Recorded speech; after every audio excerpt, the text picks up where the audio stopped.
When you're struggling to come up with an idea for a card project, what do you do? Next time you're in that situation, I have the perfect solution for you to give you tons of ideas for where to start. Let's take a look at it.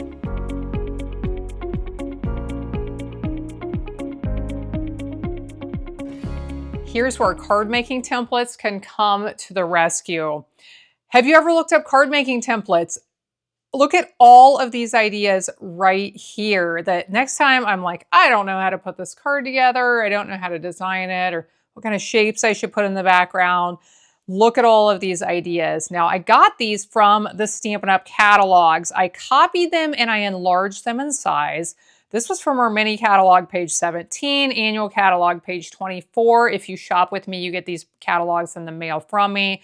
If you don't have these, what else can you do? Search online for card making templates, card layout ideas. You're going to find more of these, and they're a great place to start when you're not sure how to start crafting. So I decided I wanted to use some of these, and I put together this really fun tutorial. I hope you're going to stick around with this, because what I have done is I've created all these pieces and parts for cards that are going to coordinate. And after I do a little bit of cutting here, we're going to do that together. Then I'm going to use these templates and create a whole bunch of cards that I have a feeling they're probably going to turn out just beautifully.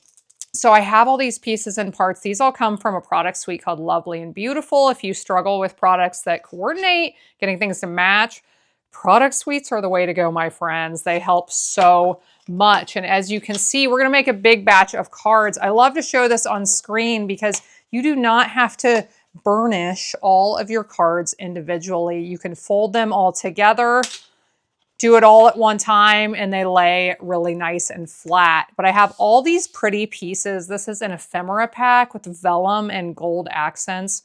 Oh my goodness, these are beautiful. I created all these die cuts really quickly. Let me show you how I did that. I cut 2 layers of designer paper through at the same time. I picked out some of my favorite shape dies and ran them through and ended up, I think I did that just 2 times, and I ended up with all of these pretty die cuts. I did have to create several of the gorgeous flower die cuts from this set. We have actually 2 different sets. Here is one. I love the greeting stamps in this one, and these dies are amazing. I didn't actually use them this time, but here is the other one. But we're going to create some amazing cards with these. This is the one with those amazing die cuts for these beautiful detailed flowers. So here's what we're going to do. We are going to cut some paper. I want to show you how carefree card making truly can be. It does not have to be complicated. We do not have to do measurements down to the 1/8 of an inch. We can just have fun. We can. So what am I doing here? I am not measuring. I have 3 pieces of cardstock stacked on top of each other. I'm sorry, this is pattern paper. This is not cardstock. And now I am just cutting. I'm just cutting.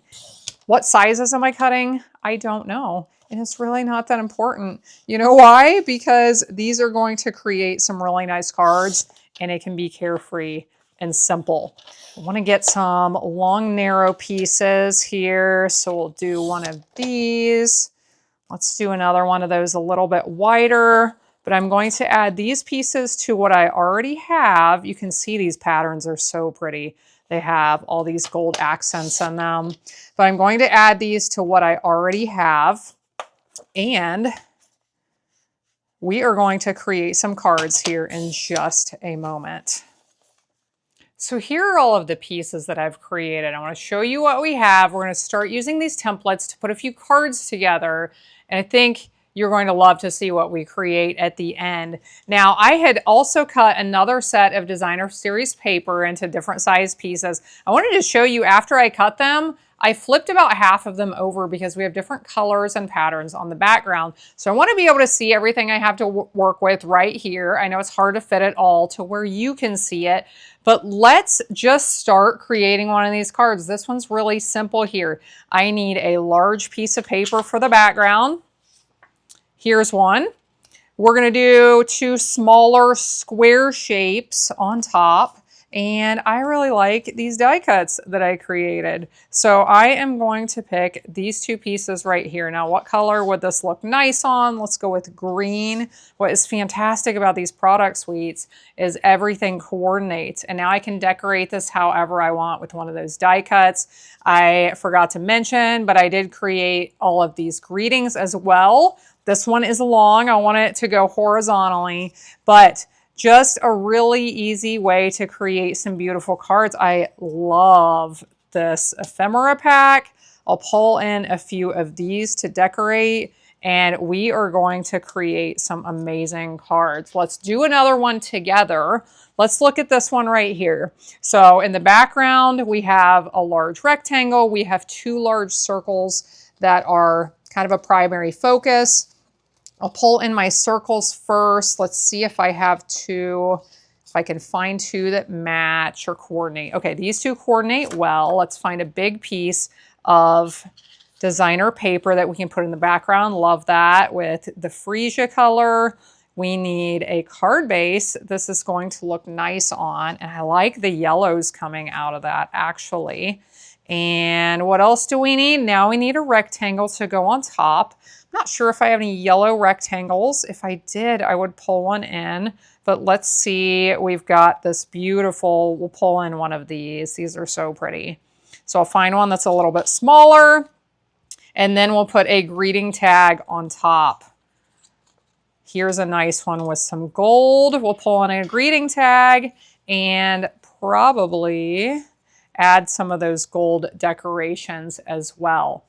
I'm going to do a bit more of this. I'm going to come back and show you all the cards I've created. Let's look at these cards quickly.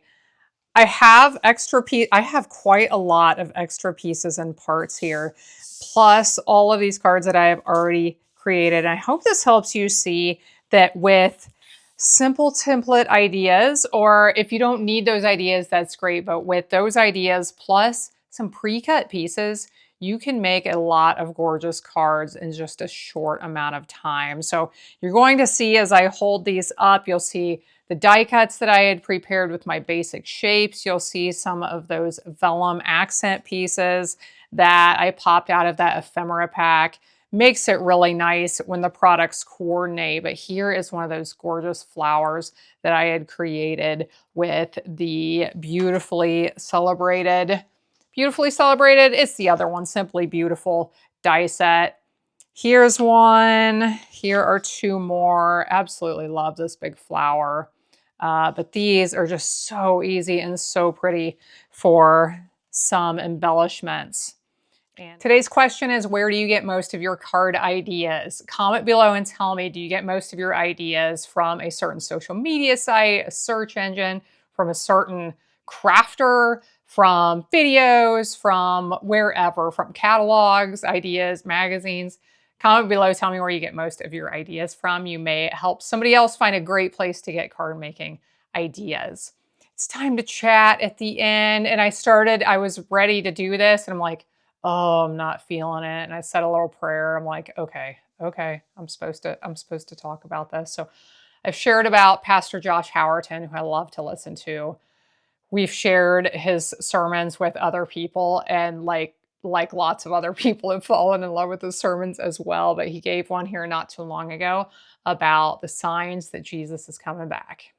So the Bible gives lots of clues as to what's going to happen before Jesus comes back. He talked about 6 of them in particular in his sermon. And I wanted to talk about 2 of them in particular. One of them was people will run to and fro. So he talked about the increase in travel. He talked about how, until 100 years ago, a little over 100 years ago, in general, people probably were not going to travel more than 20 or 30 miles in a day. That's why along old highways, that's about how far apart the towns were a lot of times. That the one horse town, that's how far you could get on your horse. But anyway, the increase in travel that today we could get in a plane and be in the other side of the world in the same day, or travel to space if we want to. So that was interesting. And then the information age, that one of the things is there will be an increase in knowledge. So he talked about that they've studied this, and they say that until about the year 1900, the amount of information, the amount of knowledge information was doubling about every 100 years. By the end of World War II, it was doubling in about 25 years. Now, they're saying with AI, which I don't really know what to think about all that. It can be a little terrifying if you study it too much, but with AI, they're saying that the amount of information in our world is doubling every 2 months. 2 months. Like, that is incredible. One of the other things that I've been thinking about fairly often with what is predicted in the Bible is the signs and wonders in the sky. I don't know what you have been seeing in the sky. I'm going to be honest, in my lifetime, I don't pay a lot of attention to the stars and the moon and all of this. Farmer Matt loves it, loves it. And so maybe I've started to pay more attention. I don't know, but I think was it Venus? I don't know. There was a planet glowing so bright every day for over a month probably, that we could see so well. And I'm just like, is this normal? Like, I don't remember noticing things like this. It's so much brighter than the stars. It stands out. I don't remember seeing this before. And the Northern Lights. So last year was the first year that here in Northern Indiana that Farmer Matt could remember being able to see the Northern Lights here. I'm new to Northern Indiana, so I can't really comment, but we saw them a lot last year, and they're back. We're seeing them again. And I have a friend in Texas, and she said the same thing. I'm thinking, she said they could see them one night. And what does she say? She's like, you know what the Bible says about signs and wonders in the sky before Jesus comes back. I listen to several pastors kind of here and there, not regularly, but everyone that I have heard talk about this that is way smarter than me, everybody is like, we are living in the end times. Now, to be fair, they thought Jesus was going to come back like in their lifetime, like right after he had been crucified and risen and ascended into heaven. They thought he was going to be back in their lifetime. So, when is soon? The Bible says soon. We don't know. It also says God is being patient to give everyone who needs another chance to accept Jesus, another chance. So he's very patient with us. But I just find these things really interesting. I know we can look around at our world and be terrified of it. We can live in fear. We can live in anxiety, depression. We can let the world get the best of us. We can become mean and angry and all the things. Or we can read the word and it explains all of it to us. I appreciate you, friends. I hope I can offer something encouraging sometimes at the end of these videos, but I appreciate you being here. I hope you'll be back again next time when I'll be here helping you to hand make with love.